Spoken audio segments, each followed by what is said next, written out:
Hello and welcome back to Young Hot Shane. Now, in a change of pace today, I'm joined by a new guest who you haven't heard from in quite a while. He is a comedian, a dancer, and he's a father of two. And that's the most important job that he has. It's the first thing I put in my Instagram bio. Dad, proud dad, Man United lover. Yogi, part-time yogi. Part-time yogi. Oh coffee lover. Coffee lover, but don't talk to me before I've had it. They're attractive. Very attractive. Hot and loud. And a little bit sad. He was the best guy around. Oh my, is it hot in here or what? You're an attractive guy. It's the fabulous Tony Cantwell. I'm talking about Shane Daniel Byrne.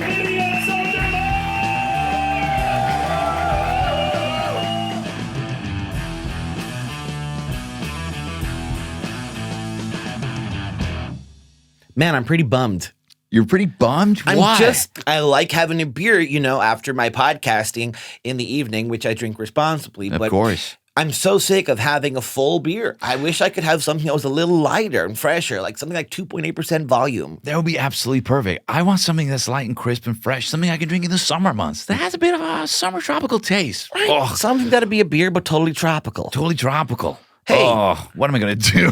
Hi, fellas. It's me, Mr. Reraw. Have you tried Reraw Lager Shandy? It's totally tropical and only 2.8% alcohol. Only 2.8? That's right, fellas. And you can get it wherever you get Reraw. Oh, Reraw.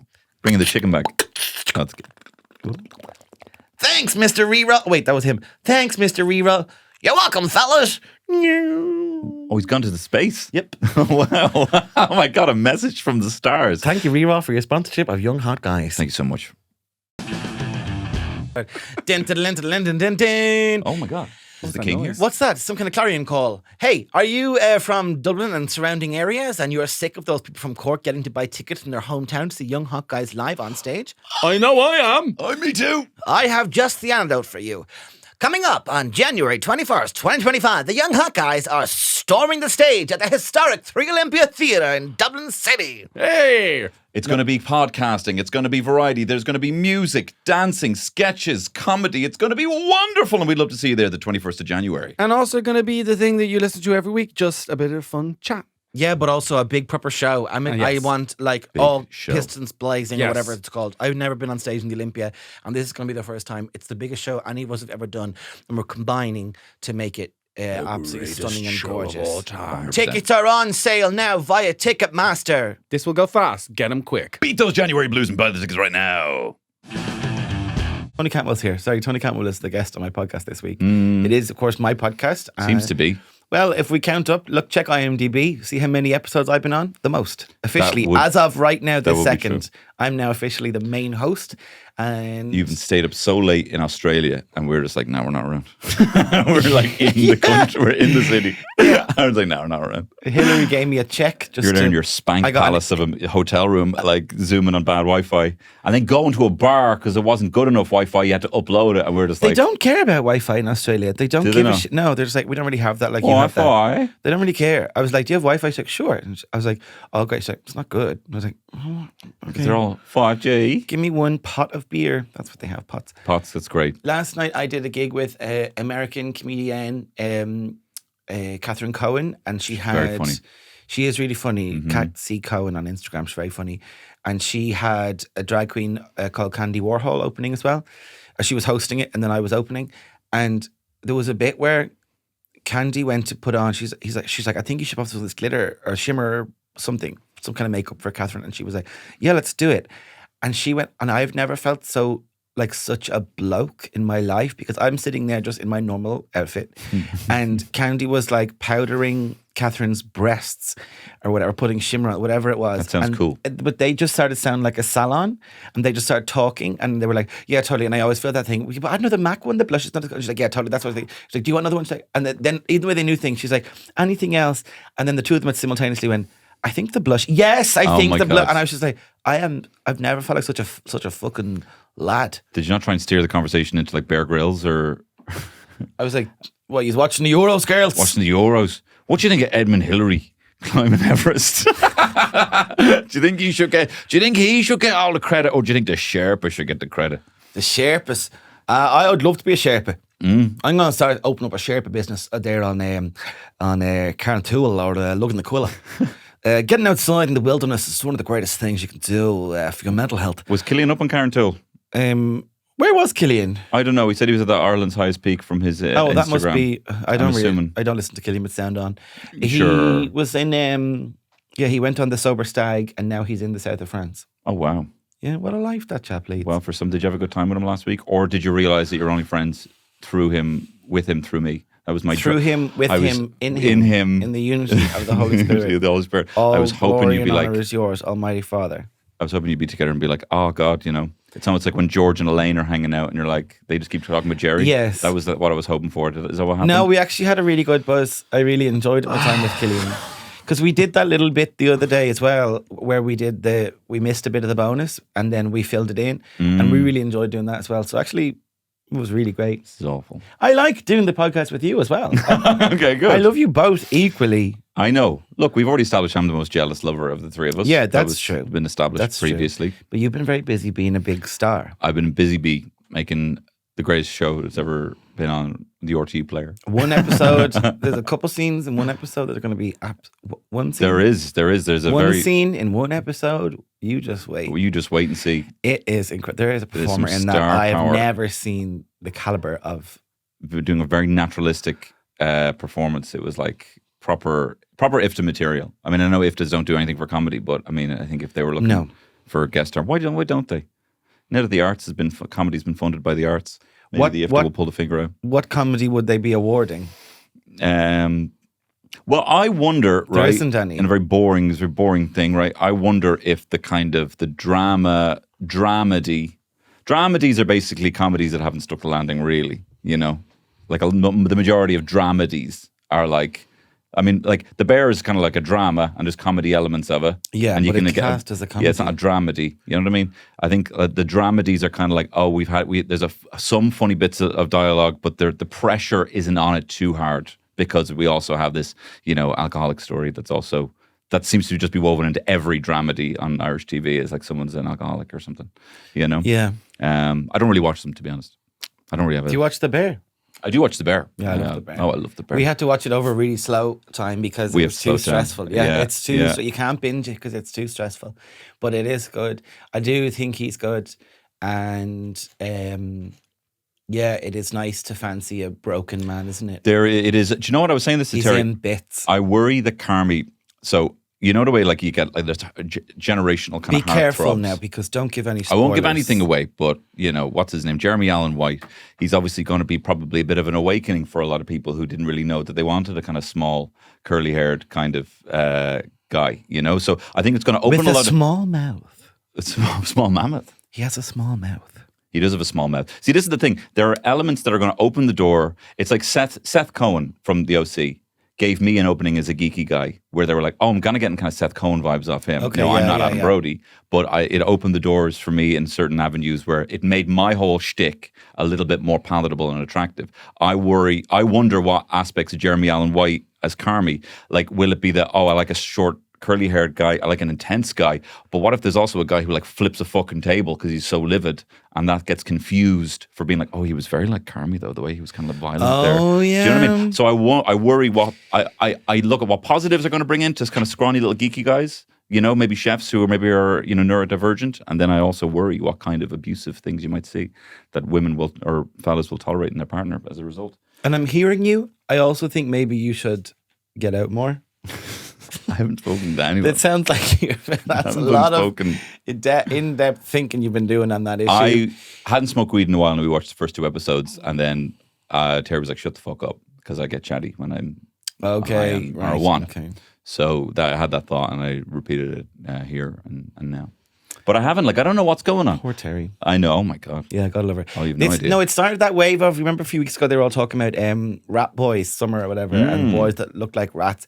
And I just think that's so sad. I'm like, if you only fancy Henry Cavill, then you need to really grow up. Oh, yeah. That's all well and good, men with big jaws and all the rest of it. That's all, but if you only fancy those men, grow up. Yeah. You kind of fancy men in like not even. I do. I'm obvious. Yeah, but it's not like you don't want to have sex with them, but like you kind of fancy them. I do. I have this kind of weird. I don't know where it is on the Kinsey scale, but like I mean, you know, I wouldn't mind like a very obviously attractive bigger man giving me a spoon.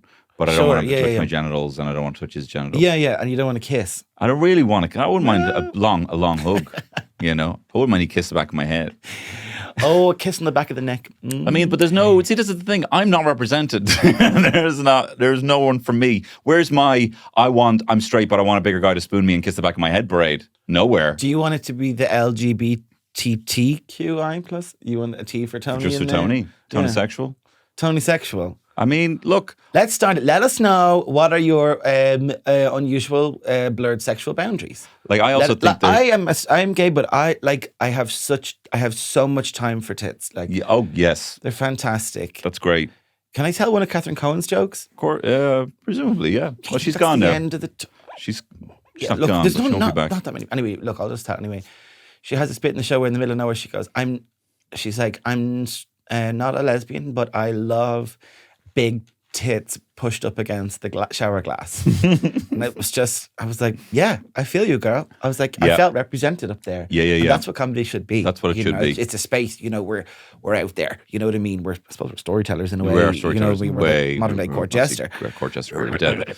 I can't laugh at any jokes to do with tits because immediately like, even if there's boobs, I want to stop saying tits. If there's like big boobs on tits does feel like the wrong word, doesn't it? Yeah, it does. I don't know. Some people just have a bit of a. Is tits allowed? Text in. Get us on 51552. Text in and let us know if you think it's okay to say tits in a fun way, or is that kind of a bit misogyny?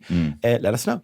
Terry laughs a lot of the time that if there's like boobs on screen, I go quiet. Like I go quiet. I almost like stop breathing because I'm like a mouth breather most of the time, and I just go quiet. And she's like, "What's wrong?" And I don't know what it is. Maybe it's like I'm a deer in headlights, or maybe it's like my heart rate slows down like a puma or something. And I'm like, if I make the slightest noise, they might go away. They might disappear. Oh yeah, I get you. You know what I mean? Yeah. So, but she's always like, "You're just such a pardon the pun, a sucker for tits." You know? Yeah. Can I make? I'm enjoying this. Actually, no. I'll come back. I'll put a pin. No, go on. No, you said deer in headlights. I'll just put a pin in that, and we'll continue. Please. If there's, say, we're watching something at home because we're both boys, and we're watching something at home.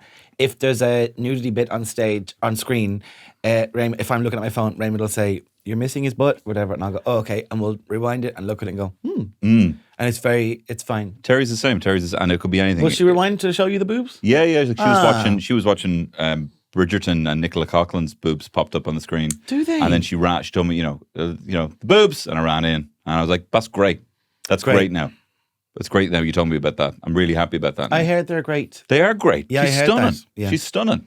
You know? Did you see the thing that they were saying about the Nicola Coughlan? And they were like, some article somewhere. It was like, "Oh, are we not ready for mixed weight relationships on screen?" Fuck off. I'm getting like, I try and avoid a bit of the like, sometimes it seems very militant. I'm scared of even saying this, but the body positivity movement, I'm like, yeah, I'm kind of feel like personally in my own life, I'm not telling anyone how to behave at all. In my own life, I'm like, I'm so beyond that. Like, I'm so not interested in even a discussion around it or whatever. I'm just like, fuck off. Like, I don't care.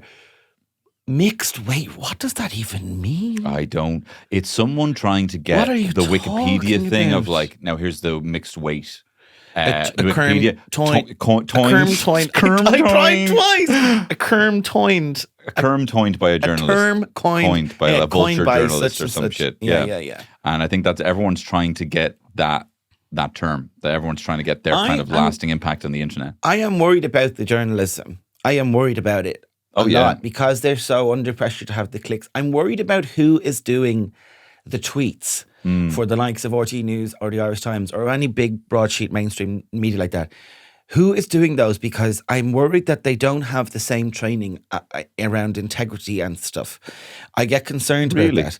There was a report done about the monkeypox and its impact in Ireland, and the report goes into how the queer community and the related services responded very well and managed to have a very minimal impact on the population. But that's what's in the report. But what they put up is See what happens is when Killian's not here, we do a serious podcast. I was just thinking that, but I was so captivated that I wanted you to finish it. I know. I don't know what it is. That's God. Sorry, look. I have fun stuff now in a minute. Okay, great. I promise. But then we talked about tits for ages there. That was great. Yeah. Come we on. talked about and boobs. Yeah, and boobs. Or sorry, whichever you like. But in the report, rather than focus on that, the bit they put as the headline, the bit they then tweet is about one person who had something like 75 partners in 90 days. You're entitled to have whatever sex you want. Of course. As many times as you like. With whoever you want. Of age, consensual. That's it. Yeah. That's the 2 rules. 2 rules is all there is. You do whatever you want. But that's what they put, because people will click on it, people will reply to it. RTE will be better in the algorithm. Or thing. And it's just like... That's surprising it from RTE. No, it's not. Is it not? It's common enough. See, I don't follow them.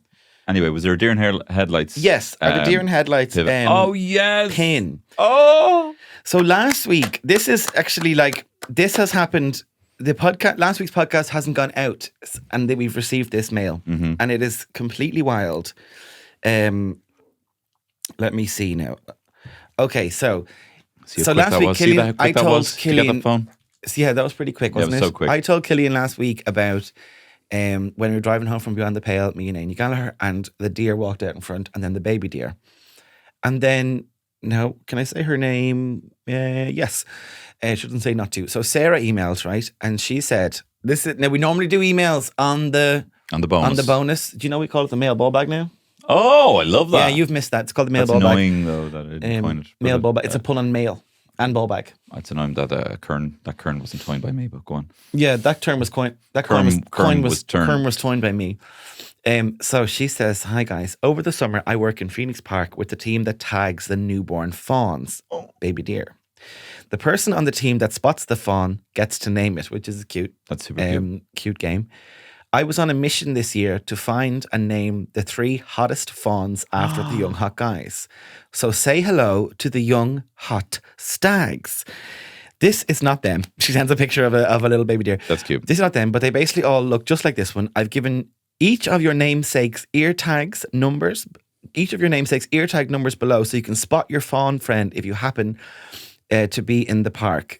Shane, you're one step closer to Orson Uachtaráin. Well, that's always good for me. That's really good. Basically good. Now, she gives the information as well, because I see a lot of people on Instagram. She says, stay at least 50 meters away from the deer. Please. And do not feed them. Stop doing that. Stop doing it, guys. People keep doing it. Anyway, so there are now deer running around the Phoenix Park. Tony is R59. Yes! Killian is R72. And I am R80. That is completely the maddest thing. That is incredible. That is incredible. And one day... That's the best thing. That's the best famous thing that's ever happened to me. It is really... I mean, it's completely stupid. So stupid. What's what my am I number supposed again? to say? I love it. Your number is R59. R59. Killian's R72 and I'm R80. So keep Pretty an close eye to out. 69. That's great. But see, we've got to stay 50... Sarah, we've got to stay 50 meters away from them, but we also need to see which one is us. We got to see which one is us. So can you put an air tag on them or something that we can follow them around? Yeah. Oh, the numbers are pretty big. Are they? Yeah, because this little baby you can see the number on that one. Oh, yeah. Anyway, so if you're in the park and you see the baby deer from 50 meters away, use your Mega Zoom, iPhone 55, whatever you have, and see if you can spot us. Wow. Is there any way we can... Weird? That is incredible. But it's also insane that you were talking about baby deers. That's absolutely wild. That is so wild. weird. Sarah has emailed... That has not gone live. At the time that she sent that email, that had not happened where I talked about seeing the deer. So she's going to be so excited when that happens. And she's going to be like, oh my God, I sent an email of the deer. And then this week, episode's going to come out and Sarah can be like, oh my God, they gave reference by my email. So, that's incredible. Would you be... devastated if you heard that yours had been brutally murdered? Well, I did think this on the way. I was like, just yours. Sometimes they do have to cull the deer, and maybe one of us will be culled. I think we should look, this is an amazing news. This is their beautiful fawns. We hope them wish the best. But if anyone's culling those deer, I want to shoot my deer in the head. I think it's only fair. So if there's a cull, let us know. We'll get a sniper rifle from the garden party, which we're bound to be invited to in Orson Uachtaráin. Still on that campaign, by the way, so keep that going.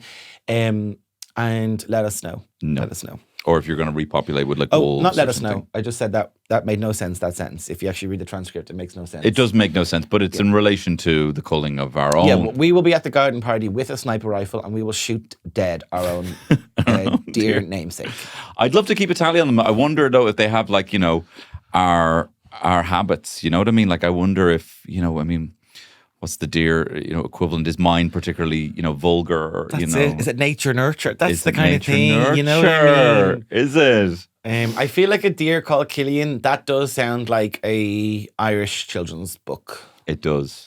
Yeah, because he's called Killian. He'll have to be a Killian with a C though. But I do think that does sound like a little deer, and he's called Killian, and he's trying to find his way. Mm. The deer mums, they leave the little deer down, and they go off and do business. Right? They go off and do other things, and then human people, think like, oh, this deer's been abandoned, but they're not. They're fine. Mm. And Sarah will attest to this. Someone brought one to a Garda station once. Jesus, from Phoenix Park, from like the mountains. Brought a deer. They picked up the baby deer who was doing its thing and brought it to the Garda station. And like, I'm sorry if you listen to this pod, but that's a really stupid thing to do. Yeah, that's pretty fucking That is, even if the deer was abandoned, that's nature and it's none of your business. Me and Terry were driving back from Thomastown one time, and we... What were we doing in Thomastown? Thomastown, Kilkenny? Yeah, my dad lives around there. Oh, it's lovely. It's gorgeous down there, Thomastown. They have it lovely. Lovely. They have it lovely. We were driving back, and we weren't even like, was it the M9 or whatever? We weren't even like we'd just gotten on the M9, saw this like shaggy dog on the M9. Oh my God. And we were like, oh my God. And so we pulled over and we like took it because it was, it was also really foggy and, quite stormy. So we got the dog, and we were like, oh, what do we do here? We couldn't really find a tag. So we brought it we just like didn't know what to do. So we just brought it all the way to Dublin. And then we found out that it was actually, we found out they found the owner because they had the tag and they called it, and they actually found out that literally where we were on the other side of like that thing was the owner's house. Oh, you just took a dog. We fucking took a dog, basically. I mean, shouldn't have been on the road, but like they had to drive all the fucking way in to Dublin now to pick up their dog. I don't know how grateful they were about it, to be honest. Kind of stole the dog. You thought, but the dog could have been, that's their own fault. And could have happened, you know what I mean? They should take the dog off them. Yeah. They should take the dog off them. People like that, if you're not responsible enough to be a dog owner, they should take the dog off them. Me and Terry were out heading out to Connemara for one of our first holidays, and we were driving out and we saw a baby lamb on the road, and it looked really like meek and like weak. Meek and weak. And so I picked it up and saw there was this farm. So like, and I felt fucking so hot, I have to say, holding the baby lamb in front of Terry. Like Jesus. Like Jesus. Wasn't over the arms like the way Jesus would sometimes. It was kind of, I don't know, he does the kind of like up to the chest kind of thing with the legs down. Anyway, walked it up, and it actually turned out, then we actually saw a dead sheep, and had presumably it hadn't been able to feed because this sheep was dead. And the guy was very grateful, the farmer, that we'd returned the lamb from the road. And then we were like, oh my God, like how cute was that lamb? Like, we're never eating lamb again. And then like Connemara had like loads of lamb, and it was like, it's like, it was all over the menu. It is one of my favorites. It's really good. Like a slow cooked lamb shanks. But I don't know why we're not eating the sheep. I'm sorry. Killian's not here. We can talk about meat. Yeah. Although Killian's he doesn't annoy us or be judgmental about us eating meat. And I love the fact he doesn't, he's one of those like kind of like guys who doesn't know they're hot. He doesn't know that he's not being annoying with the vegetarian thing. He's like, I know, I bring it up all the time. Like, he doesn't at all. No, I really love doesn't. that he kind of has that energy that he's. What else about Killian are we talking about? Oh God, no. See, this is the thing. Now I'm getting the opposite vibe of what this is exactly what I wanted for you and Killian's podcast to be talking about me the whole time. Oh, we didn't talk about you. No, you did. You talked about me a little bit. We didn't. We joked that you were in the room, but you unmiked. It's fine. What other things do you like about Killian? I love that he's taller than me. I'd like to spoon him. You'd be big spoon? No, I'd actually want to be a baby spoon to him. Even though I think we have energy of me to be a top spoon, but I think I would like to spoon him. No, him spoon me. Sorry. So I think I have big spoon energy, but I would like him to be big spoon in this particular situation. Okay, yeah, that's understandable. Yeah, that's fair enough. And this is going to be so hard. Like, you're going to be, you're going to Edinburgh, and he's shooting his thing in August. Like, I feel like we need to make the most of these next couple of weeks together. I know, it really has time. Oh my God. Jesus. Oh my God, that's so dull. It Time, is, really, the year has flown by, hasn't it? You say that, There's but good podcast content. Hasn't the year flown by? Hasn't the year flown by? I was only thinking. Message in where you're going on your holiday. 1 minute. Easter was late this year, so I suppose that's part of it. But 1 minute you're doing the Easter eggs, next you're trying to book, and if you can get away at all with the Aer Lingus. I don't know anything that's going on. I've been able to loop. You're filming every day and you're shooting long days. The long you're days. actually not a clue what's going on. No, I've no idea. And then I go home and I'm putting the kids down. So, I mean, I can tell you that Sonny's mad into Star Wars at the moment. That's the only shit that's going on. But he's kind of into it in a fucking, like, kind of like, almost like, you know. What does he watch? Does he watch Star Wars? Doesn't watch any of it, but like I was kind of told him the story of the Star Wars original trilogy, and then we ended up going to like this vintage toy fair, and they had all these toys, and I bought for me old Star Wars toys. Oh, I saw that, your little guys. Yeah, and he didn't really understand fully that these weren't his. Now they've ended up just part of his box. These are like, they cost a lot of money, whatever. Yeah. Well, like for old hunks of plastic. So then, but now he's so obsessed with them that like he kind of like, he almost has like a little reptilian kind of fucking face, you know what I mean? Like the eyes are kind of like he can't get enough. It's almost this, you know, you see like addictive compulsion, and I feel like I'm seeing it in his obsession with these toys at the moment. And I don't know if that's the way just, with kids, isn't it? Is it? Star Wars 1 minute, the next minute something else comes along. The Turtles or Bart Simpson or something. Bart Simpson. There's whatever Bart it Simpson is, there. there's Bart. You know, that's what was your it. biggest obsession as a child? If there was any kind of TV show, IP, music, film? Loved Captain Planet. Did you? That is kind of, I think that's kind of, as the young people say, that's kind of queer coded. Is it? I think so. I mean, Captain Planet, like it's about saving the planet and hippie-ish, and Yeah. if you're a young person, that belly you won't top remember for him this. He is was a little very- crop kind of thing. Yeah. He was basically there was these teens and they all had a special ring and they were from different parts of the world and they would put their rings together. They would go around, you know, fighting for the climate, and they would put different things together. And they did an episode in Dublin, actually. They did. It was a cartoon, but they did an episode in Dublin. And Belfast as well. Whoopi Goldberg featured on it, I believe. Wow. There you go. Oh yeah, Belfast because the troubles were ongoing at the time. But they would put the rings together and they would do with the elements. So earth, fire, wind, water. I've said them in the wrong order. Do not message me about that. Oh my God. And then the little, I think he was Brazilian. He went heart. Wow. And I loved him. He's basically like a little twink with a ring that has a heart on it. So like that's I was into that. Like, and maybe had a monkey. I don't know. But then Captain Planet was a superhero who saved the planet from baddies. I mean, it was totally, you know, inclusive, all about sustainability, all about recycling, all about saving the world. Would you be into like kind of a Captain Planet blue skin kind of role play thing? Would that be Captain Planet shows up at your window? You know, roleplay never been appealing to me at Really? all. I don't understand that. but you're so good at it. Yeah, but outside of the bedroom. That's why. I feel like if we were trying to, if someone tried to role play in a sex game with me, I'd be like, get too into it. They'd be like, they'd be like, oh, sit down, whatever. I don't know, their mean guy, daddy vibe, whatever it is, some mean, whatever, school principal, coach. And he's like, sit down. I'd be like, don't speak to me like that. Yeah, I don't like that shit. Like, I'm to be respected. Yeah. No, I'd be in the improv. I'd get too involved. Yeah. But my character would be like, I'm not going to stand for that. Don't speak to me. If you want to have some kind of relationship that's outside of our coach and player, that's fine. I'm prepared. I'm okay to compartmentalize that. But I won't be spoken to like this. You're not the boss here. I was like, it's a two-way street, and good sex is about communication. Yeah. I'm not having that with you. So I feel like I could never really do it. And I'd be like, I'm too good at this. I did drama and youth theatre all my life. I'd be too good at it. Like I'd be like, yeah. So what if you were able to like merge the two? Like, what if you were like, you know, like a Tennessee Williams kind of heroine, but a dude, and you know, Raymond comes in the full fucking Stella, but you get to have monologue before he comes up. No, you know what I feel like You I wouldn't could be do? into that? No, it's not. None of that will work. And also, I feel like if Raymond tried to be something there, I'd be like, shut up. So I feel like what I could do is if someone else wanted to have a role play in their relationship, I could be like the receptionist at the swimming pool and they'd have sex in the changing cubicle. So there is a new tier for the bonus podcast that includes Shane coming around to be the officiant of your role play. Yeah, whatever. in I can character. jump in and be like, hey guys, so the doctor will be right in a minute, but I'm going to send in the nurse. Is that cool with you? She's just going to take a few details. And they do all that. And then That's great. if they want, I could like watch them through a keyhole or something, but not really join in. So that's what I could do. That's what I can offer sexually.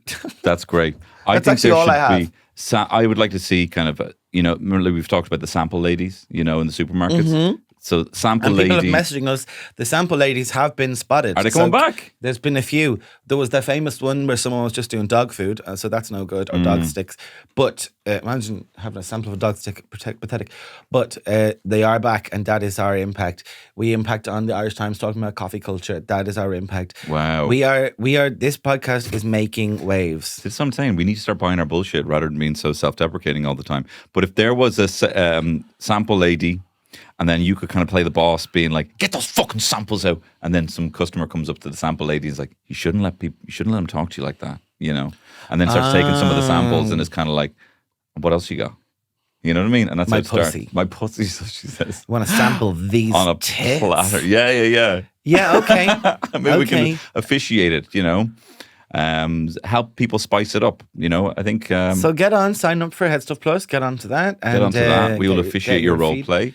and we will do whatever. I don't know why you just joined yourself in, but that's fine. No, that's fine. You can do like the bookings or whatever. Yeah, well, I'll do the more hands-on bits. No, that would be fun. I think I would do it. I would be kind of like, I don't know if I would be happy with other people kind of having a bigger moment than me in the role play. You know what I mean? I might be there to officiate it initially, but then I might be like, I have a bomb, actually. I've got a bomb.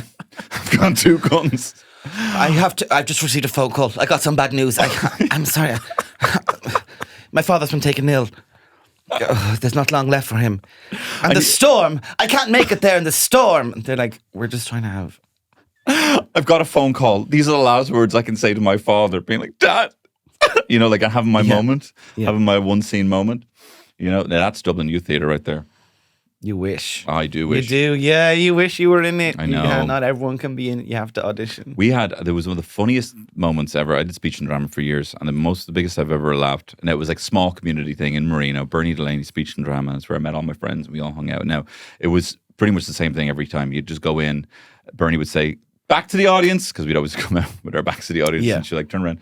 Didn't really learn how to like do any kind of speech and drama, but it would be kind of talk about a few things, and then it'd be like, all right, now you have to put on a play that you make up, kind of improvise, and they'd be like, this would either be the title or the topic or whatever, and then we'd pair off in different groups and make a play. So I remember one week it was the most embarrassing moment, right? And this other group came up, and we hadn't figured out our idea. This other group came up, and this girl was like, "Oh, this dusty attic. Oh, an old book." And my mate Kieran just shouted out, "How embarrassing!" And I have never laughed. So, like, we got laughed so much we actually were told to leave because we just fucking cried. Like, how embarrassing! That is so good. It was so quick.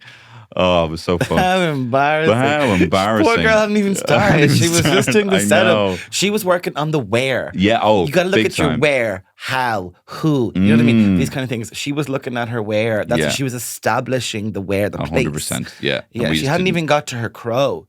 Oh, Character, relation, objective, where. She wow. she went backwards. Is that all DYT? That's all bits of things I learned over the years, yeah. When I was, a lot of the times you do the workshops in the drama things, in the theatre things, and a lot of it, if it was a bad facilitator, it was different people every week.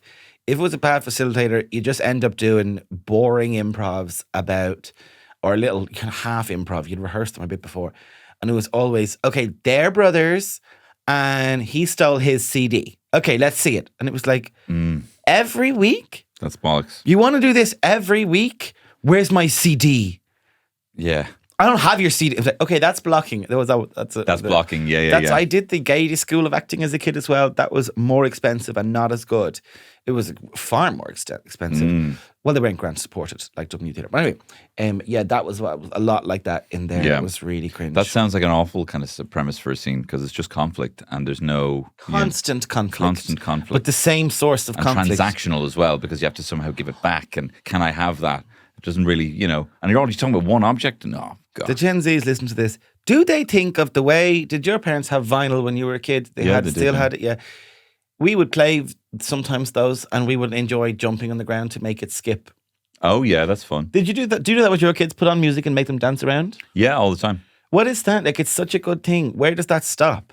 Little kids love it. Like, we're supposed to dance. It's part of our thing. Kids, I've noticed now with babies that, like, babies will dance before they know what dancing is. Like, it's one of our, like, I don't know. It's one of our things. One of our things, It's on the hierarchy of human needs or something. I don't know what it is. And it's across all cultures, there is some aspect of a rhythm and a dance and the music. It's essential. So I don't know, but it's incredible to see. How do you even know that? It's like a I don't know, a snake knowing how to shed its skin or something like that. You know what I mean? We just dance around and you'd run and jump on the couches and all that stuff and dance around. Sometimes what I'd be happens? there though. Where does it go? Yeah, you're right. You're right. Where does it go? I always think that about like when's the point where we're so cruel to boys, where it's like 1 minute Nanny puts on the music and that's my granny song. Well, no, it's always and they dance around. That's another one. That's my mother-in-law. Yeah, you do that. We could do that for hours. Yeah. We can't lilt like Killian. No. Who's that? If you bring him up one more time, I fucking swear to God, I'll leave. I'm so heartbroken. No, I love him too, and I can't wait to be with him next week. But when does it turn into? When does it go from being, oh, it's so cute, like let him dance around, and then it's like, stop that now. Yeah. When do we do that? So mean. I will never. But sometimes I make it a bit weird for the kids. Sometimes now I'm like, do a little dance there, make your daddy happy. And I'm always saying that to make your daddy happy, do a dance there. And Terry's actually making this weird, but like it would make me really happy. Yeah. If you put this hat on, that's too small for your head, or any kind of silly hat, or you do a dance, that's all daddy needs. Yeah. You know what I mean? I don't ask for a lot. But people do want that of kids entertain us. I was saying to Killian recently, I only learned that, I think it was Killian I was saying to anyway, that I only learned that like they put on school plays and stuff just because it's so fun for adults to watch. It's basically an entertainment feature for adults. It's not, the kids don't like it's good for them. But when they're like really small, like 4 and 5, they don't know what's going on really at all. And it's just so hilarious that we all love watching it. But like, it's anything. There's so many things I've realized that I'm not even sure if kids love, but it's a different way of putting a child on display in front of you with lights that you can just be like, this is, well, I love it. So there it is. And look at it in its lovely glass case. Like carousels are one. Like parents are just their fucking jaws on the ground looking at their kids in a carousel, sitting on a horse going round and round, being like, why wouldn't I like this? It's like looking at, a vase being spun around, getting light from different points. You know what I mean? But you even like when they cry on it. Yeah. When they come back and they're like, and everyone else enjoys it as well. Everyone else gets involved. Gets a great kick out of it, yeah. Yeah, that's good. Children should be dancing ponies for us to enjoy. Well, they should actually, yeah. They should. They should work as well. They should work. Those small hands, I don't know if you've heard of chimneys, but they went straight to chimneys in my head as well. Yeah, they have to be cleaned. Yeah. They have to be cleaned. No, I wouldn't have liked any of those Back jobs. when England was a real country. Children up chimneys. That was the real England. Well, life what have we got expectancy now? were 30. The bloody life expectancy. Course the woke won't let a child up a chimney anymore. That's what fucking Keir Starmer wants. Are people coming for the woke? I feel like the woke have been let off a little bit recently, which has been nice. What? No, it's terrible hard to be woke. Oh, it's desperate hard being woke.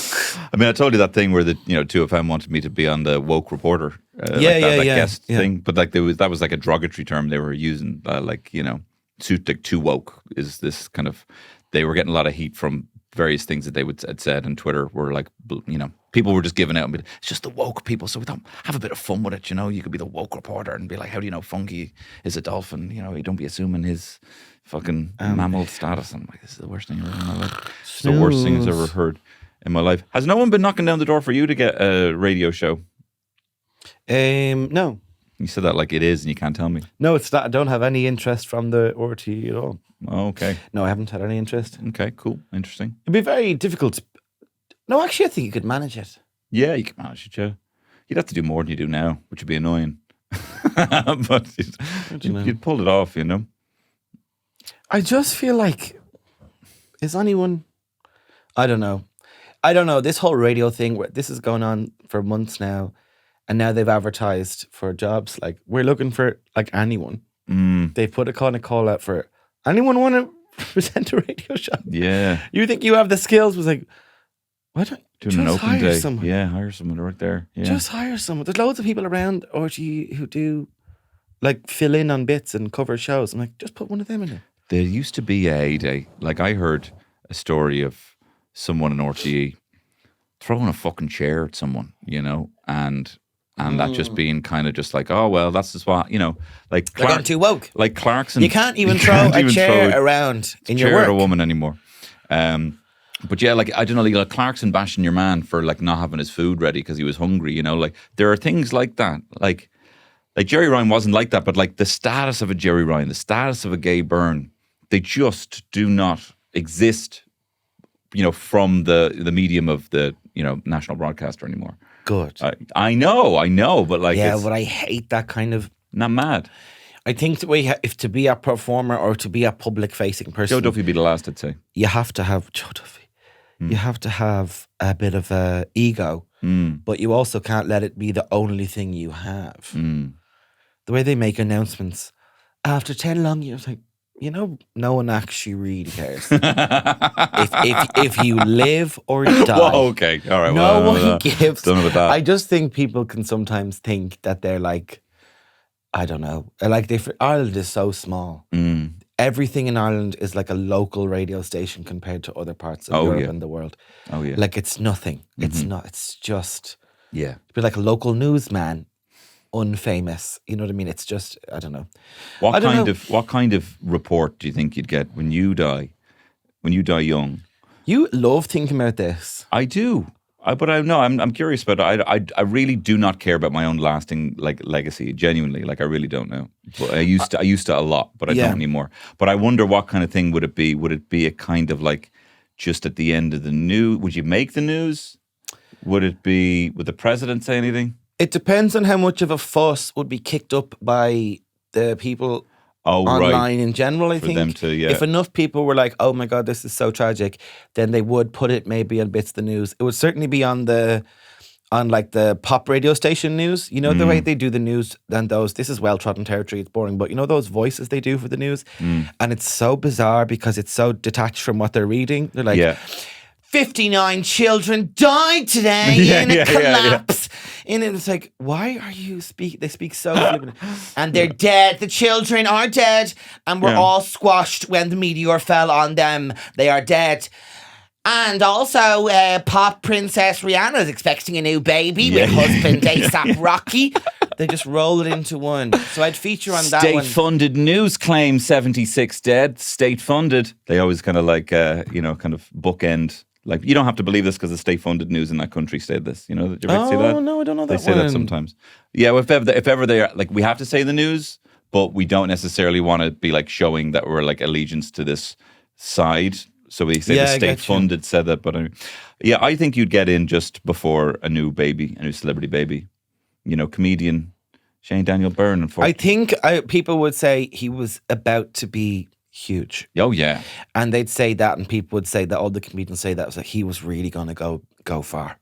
Even if they don't think that, they'd say that. I think because I didn't get to go stratospherically huge success comedian, that they'd say that because it would be the nicest thing to say. I think you will, but like if you died tomorrow, I think that how people would talk about how big you would have got would be bigger than that. You know, it would be bigger than that. It'd be like, it'd be like you'd be a Kurt Cobain kind of thing, or like, they love that. They love that. People would have lots of things to say because we are very good with death in this country. In this country, we're very good. Yeah. In this country, we have a very good way of death and grief and funerals and things. So that's part of the culture, actually. And I would actually, I hate to say this, but I would almost look forward to the funeral in that to get so many hilarious people around there telling stories at your funeral, because we are a nation of incredible. Do you know what I was thinking? I was thinking, if I die, do a church one as well. That's fine. Yeah, that's fine. I stop worrying about all this stuff. It's good. Yeah, they can be good. You know, I think like if I just was to die, do a smaller one in the, whatever. Actually, do you know what? Scratch that. The round room, the mansion house.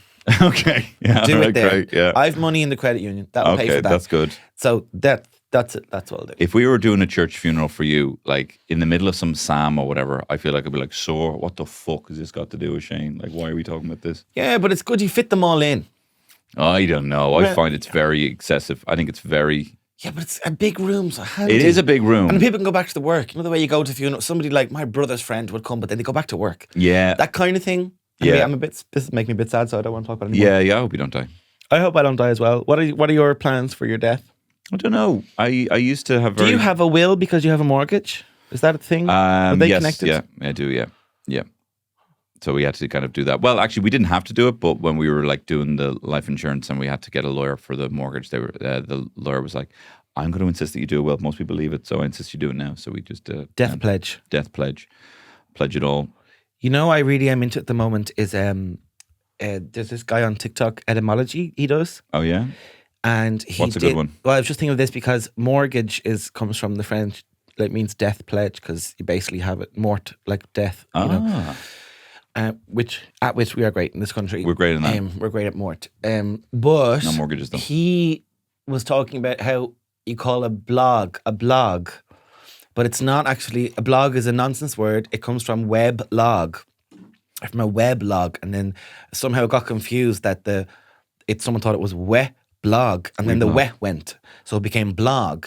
And that just happened. And then he's like, well, even if you think about log, like logging in, that comes from ships when they would log the captain's log and they would write in the little log. And then the reason that was called log is because they would have to measure the speed of the ship as they were going along. And that was based on them literally throwing a log into the sea. Wow. And then the log, how far away the log was or how fast it took, how fast the thing unraveled when the log was thrown in. That's how fast they were going.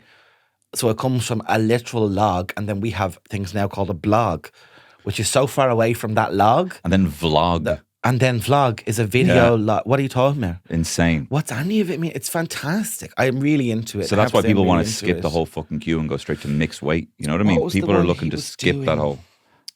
Oh shit, I can't remember now. There was one about. Oh shit. I love the way you said that. Ard. He's like this thing of ard and how ard, as it like bastard.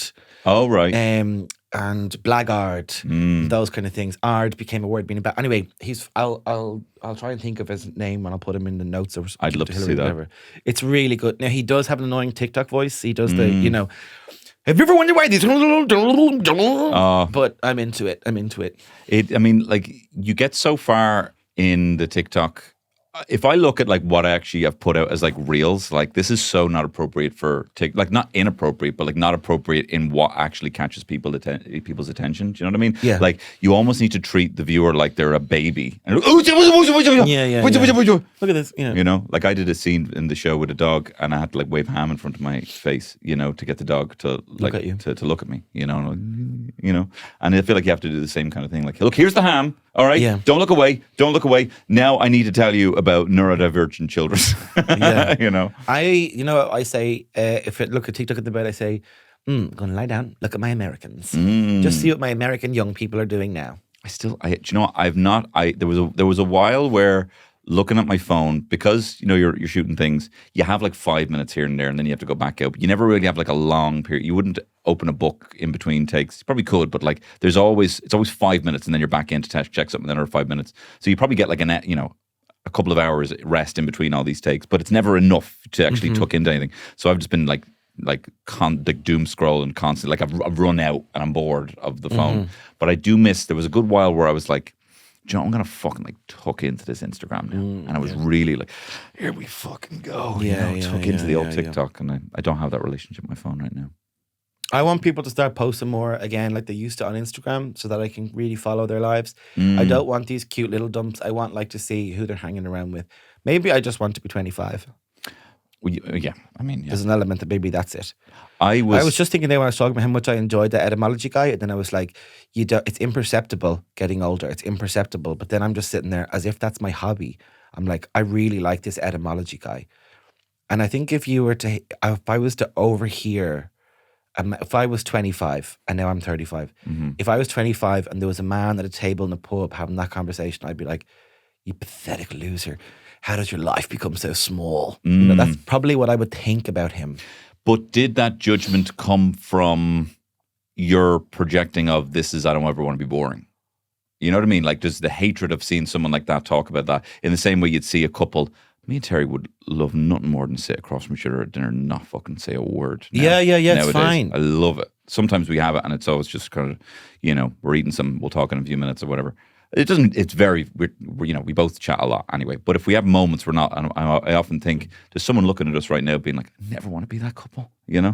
Because I used to think that, but I'm probably projecting that kind of my own insecurity. I feel like, do you know what I mean? I feel like a lot of them are just projecting your own insecurities onto what you really hate about people. You can see the difference in the couples who do hate each other. That's a reality as well. You see them in a restaurant and they are just. They are sad about what they've done. Yeah. You can really feel the difference if you give yourself time to get a good enough look at them. The trouble is, they're not looking at each other. They're also having a look around the room. So it's hard to get a good look. Like, I feel like people in the shop, right, people in the supermarket, everyone disobeys the rules. The rules in the supermarket are, I'm going to look at what's on your conveyor belt, then I'm going to look at you in the face and eye, but you are not allowed to look at me whatsoever. No. Or look at my stuff. No. Do not come near me. In France, they're just like, hey, look, we're just doing eye contact now. You know what I mean? France, they look at you and, they expect you to kind of look back. That's what I've found. God, that's a bleak world, isn't it? That's bleak now. What a glib existence the French lead. Eye contact. And everything else that's going on in France.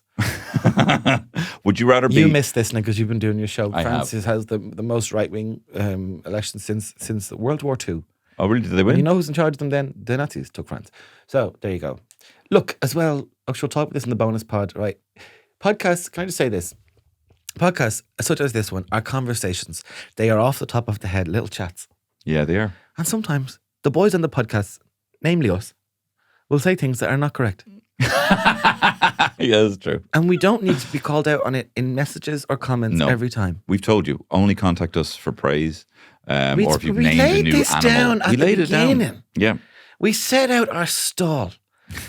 I don't need little minutiae. Have you not petty fucking? Would you Stop rather pettifogging at this podcast. Also, I didn't realize people comment on the TikToks. Did they? Yeah, I don't. And if HeadStuff share a TikTok of us, people are like, "This so much going on in the world, and this is what you're talking about." It's like, oh, have they? Yeah, but this is a joke. Yeah. This is just for jokes. Yeah. What are you? I imagine. You must be very stupid if you're this far in. The internet's been going on this long. Yeah. And social media, and you think commenting is useful or helpful, or that you can actually have a conversation with a person you don't know over comments and change his mind. Let it go. Or if you think that something that your screen is actually a letterbox, personalized, delivered to you, like you've signed up for this exact opinion. You haven't. You're literally just, this is a window. We're not having the conversation. Obliged. When I was on Vittorio Angeloni and Mike Rice's podcast, somebody commented, there's one of them was like fucking 2 million views or something, and every day I get notifications about it. And one of them was like, I hate these kind of podcast format of two guys, and it was like, and then they get a gay guy who is exactly like them. I was like, first of all, you can just not watch it. Certainly don't need to let everyone know you don't like it. But we're not exactly alike. And they're not bringing in a gay as if they brought in a gay to look at them as a little circus. That was like, they brought me in because we're friends, and we're also comedians. Yeah, so it wasn't like, get it, we need a gay. They were like, ask Shane. That's different. Anyway, mad people. That's America. That's America. Americans comment on those. Yeah, different. I was thinking you look tan. I haven't seen you since I did the sun. I was sunburnt. Was it good? How was it actually being a booker for a change? Being a booker and a host at the festival? Pretty stressful, actually, a little bit. Well, remember on the podcast weeks ago, I was talking about somebody about being distracted and procrastinating, and somebody had emailed me and said, I need to know this by close of business today. And that was what that was about. Oh. She needed the lineup for the comedy tent, and I had not asked anyone to do it. Even yous. I hadn't even asked yous. Yeah. I had asked 0 people, comedians, to do it, and she's like, we want to launch tomorrow. I was like, cool, no problem. And I just played it cool. And then at the end I was leaving, I was like, thanks so much. I was like, thanks for everything, and thanks for putting up with me. I know I was a pain in the hole. And she said, you weren't a pain in the hole. You were slow, but you always got back. Fuck off. No, I loved that. Loved that. No, I wouldn't handle that. I loved that. I was good. like, let's be honest about this. She was like, you were slow, but you got back, because some people probably didn't get back. So it was great. And she got me somebody a +1 ticket like 3 days before the festival started. So that was pretty impressive. That's great. And I'm all for that. But look, if we're saying our goodbyes, this is a joyous occasion and everything's great and everyone did a great job. And, I brought up my own failings. Okay, fair. You're attacking this woman. You don't even know her. Well, I wouldn't. You turned down my offer of a slot at the festival. I did. I had to spend You time with the turned kids. your nose up at it. Do you not think I would have loved? No, actually, no. I would have enjoyed it. I would In have the very much end, it enjoyed was good because we only had good comedians. So Yeah, that that's was good. fine. That's good. That's fine. I know, you are a good comedian. Thank you so much. When you apply yourself. When I apply myself. What's the thing is with you, Tony, is you put the work in. Yeah. That's the thing with Oh you. my if I could God. only get him to do a study. This is the. If I could only get Tony to do it, do an hour a night. You weren't that. Would you not do an hour a night? That's all you have to do. Do your homework and then do an hour a night. Yeah. That's all you have to do. You'll be ahead now. And that's from 50 year. I'm actually getting fucking. My starting off stomach is 50th. turning now here and that because I that was know. just every single person. Every person in every discipline, whether it's teacher or scout leader or everything, that was just the recurring. If he just applied himself. What is it? I think that's a very comedian type of upbringing. I don't think there's any comedians that got like 6A1s. No, I think they all. I think anyone I know who's a comedian had some kind of had that. Like I got that for so long in school that they started to fade it away. Yeah. So you get your report at Christmas and thing, and then it was like, certainly should apply himself more. Could do better. Needs to pick up this, and then then eventually they were just like, yeah, he got a D. Sure. Or a C3. Yeah, he got a C. They'd write in the comments like, Shane attended the class. Like they would just, they kind of gave up trying to motivate me, which actually sounds like it's my fault, but I was a child and they should have worked harder. They were probably overworked. And Then again, my overstrained. parents tried really hard and I still didn't do study. They really were tired. I didn't study at all. I really tried. I would go to the library and I would go to all these places and I would sit there and I would do fuck all and I would write down all the lists and I would of stuff that I'm going to do and I would make a most incredible kind of organized plan. But I actually think a lot of the comedians that I'm drawn to are our pals are like, I get the vibe that they were like in school dozy but with moments of brilliance, you know? Yeah. Like just a few moments of brilliance. I feel like that's of the comedians that I know. I think that's the vibe that I get. I don't really get the kind of like bookish kind of application from them. But I also think that it was the ADHD as well, if I look back at it, you know. Do I have that? Maybe. That's another thing all comedians talk about now. Yeah. And sometimes people just say they have ADHD. Does that bother you? I would find that a bit annoying. People say, typical me and my ADHD brain, and they like have never asked a doctor about it once. Well, maybe. See, the thing is, it's one of those things. Like I remember talking to my stepdad. I didn't want Terry was trying to like make people know because I got the diagnosis, and she was trying to be like, just let you know, you know. And then my stepdad was all like, "Hey, me too, I have that." And like at first he didn't understand what it was, and I explained some of the kind of symptoms, and he was like, "Oh yeah, me too." And that's the thing that's kind of confusing is like these are all symptoms that everyone has, but not everyone has all of them at such a high degree. Yeah. It's not like something weird. It's not like you're secreting fucking green out of your ear and like, oh, it doesn't actually Don't have happen to that. me. No, don't have that. So maybe I don't have it. secretions. People do it as well for OCD. They're like, Oh, yeah. God, I'm so OCD. Like, I have to put the forks on the left. yeah. Oh my God, like if I don't flip the light switch like up and down like 5 times, my family's going to die. Like I'm so OCD. But they're liars. You're not. That's just regular human. Like, I would be really annoyed if I had actual OCD and I heard all that would drive me up the walls. The thing that I was actually most reluctant to even go into it was because I worry about the kind of pathologizing of people and like, what's my thing, what's my symptom? And I worried that I would use it as some sort of excuse all the time. Do you know what I mean? Because I feel like a lot of people do have a kind of like, oh, well, that's my, first thing you need to know about me is this thing that I have, which is why I'm not going to. It's almost like, let me lower your expectations of what I can be because I have this thing, and that is, and it's good to know, and it's great that there are more, we have more awareness for people's neurodivergency or anxiety and all that stuff. Yeah, but I think this is to do with people starting to think of themselves as machines. I'm thinking about this lately, right? People are like, because we're in a world that's so, like, everything is to do with code that these people write. The right code, all the internet, everything we use, all the ththings. People start to think that they are like a computer program themselves. And it's like, well, I can't do this because I have this. Yeah. I wonder, but I'm not that type of person. I was like, right, well, like, we're all capable of many things. I don't know. It's an unfinished thought there, but there's something about it. I'm like, people start to think, it's like the way I wonder so much. The Americans, this is from TikTok, seem to be so medicated for everything all the time that it's like, what? Do you ever try anything out? Like, not that, like, some things need medicine. You have a headache, you need a Panadol. But like, I get it, or like whatever. But like sugar, eating a lot of sugar and then taking a sleeping pill and then being groggy, so taking an upper and what I mean? This kind of thing. Where did it start? Where did the base start? Is that fake America that I'm being fed? like through the media? I don't know. Do you know what? I want to say. I don't know. Do you know what? I don't know what I'm talking about. I want to say something right on the American election because it's all over the news and everything like that, right? I am actually very interested in American politics, and I like having, I like being privy to it. I like seeing it. Obviously, TikTok has figured out my algorithm, but people who get emotional and upset about American politics, I think, is so fucking cringe. Americans or other people? Other people. Oh, Americans, absolutely, they're totally entitled to it, and especially like Terry's aunt who is in America, she's an occupational therapist, and she has like genuine things that Trump's policies had done that she totally gets to feel totally, emotional. But people who are just like, the fucking world is over, or Biden, can you believe it's just these two people? Like, what are you fucking doing for your community in Glasnevin? Do you know what I mean? Like, what are you fucking doing? Stop acting like this is everything. I actually think it's cringe when people are like, I don't know what they're going to do. Like, who gives a shit? Like, who gives a shit?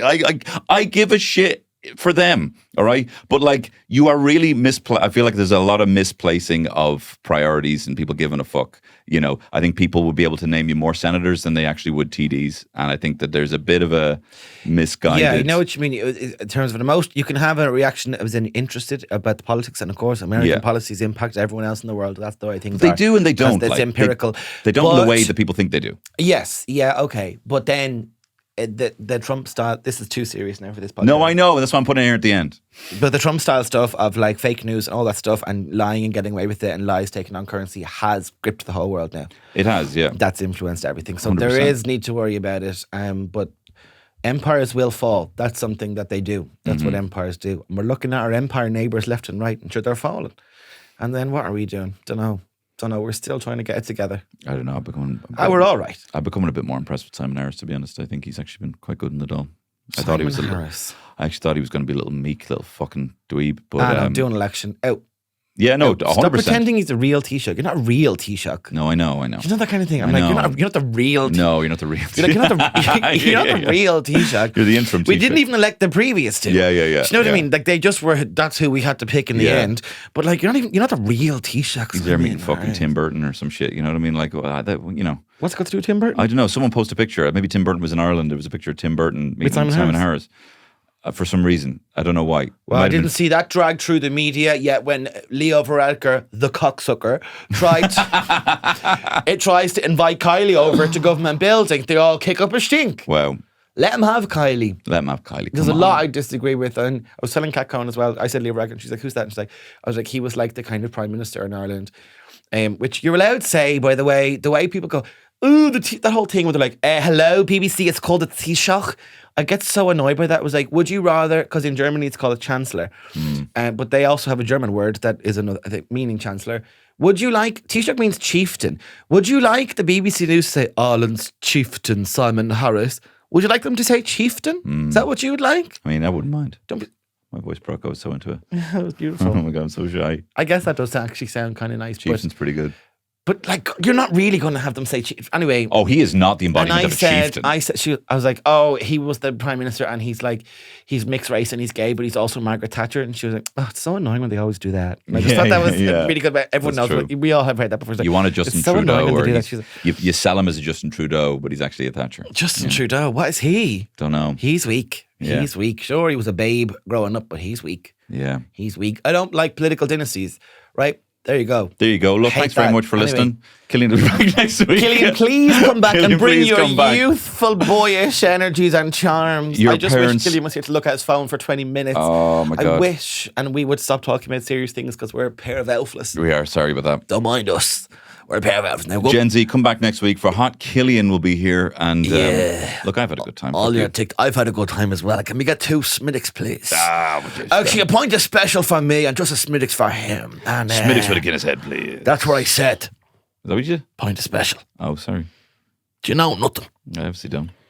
Anyway, we're raconteurs. We're storytellers. And we're brilliant with death. And hopefully something will come of this. Bye. Bye.